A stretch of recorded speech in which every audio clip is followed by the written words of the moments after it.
Hi అండి. నేను మీ recipe Rambabu. ఈ వీడియోలో బీట్రూట్‌తో ఒక మంచి సలాడ్ ఎలా చేయాలో చూపిస్తాను. చాలా సులువుగా ఉంటుంది. టేస్ట్ మాత్రం అద్దిరిపోతుంది. ముందుగా ఒక మీడియం సైజ్ బీట్రూట్‌ని ఇలా గ్రేట్ చేసి తీసుకోండి. దానికి సరిపడేలాగా 250 ఎంఎల్ పెరుగు కూడా వేసుకోండి. దీంట్లోకి chaat masala half teaspoon వేసుకోండి. పెప్పర్ పౌడర్ ఒక హాఫ్ టీ స్పూన్ వేసుకోండి. ఉప్పు ఒక హాఫ్ టీ స్పూన్ నుంచి ముప్పావు టీ స్పూన్ వరకు వేసుకోండి. ఉప్పు ఏదైతే ఉందో మనం తీసుకుంది స్వీట్ కర్డ్ అనుకోండి, అప్పుడు ముప్పావు టీ స్పూన్ దాకా వేసుకోండి. మీరు తీసుకుంది పుల్ల పెరుగు అనుకోండి, హాఫ్ టీ స్పూన్ వేసుకోండి. నేనైతే స్వీట్ కర్డ్ తీసుకున్నాను అనమాట. సో పెరుగులో ఉన్న పులుపు బట్టి ఉప్పు అడ్జస్ట్ చేసుకోవాలి.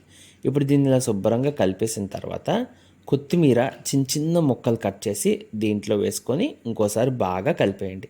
ఇప్పుడు దీన్ని మరింత టేస్టీగా చేసేలాగా మనకి ఇడ్లీ, దోశ ఇలా బ్రేక్ఫాస్ట్లోకి ఒకవేళ ఉంచుకోవాలంటే ఏం చేయాలో చూపిస్తాను చూడండి. ఒక కళాయి తీసుకోండి.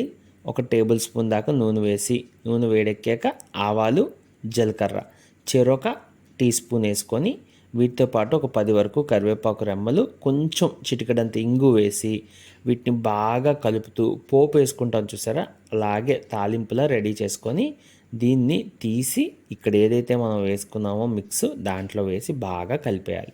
అంతే, మనకి బీట్రూట్ సలాడ్ రెడీ. తాలింపు వేస్తే మనకి పచ్చడిలాగా ఇడ్లీలోకి, దోశలోకి, బ్రేక్ఫాస్ట్లోకి బాగుంటుంది. తాలింపు వేసుకోకుండా కూడా చాలామంది తింటారు. హెల్త్కి ఎంతో మంచిది ఈ రెసిపీ మాత్రం.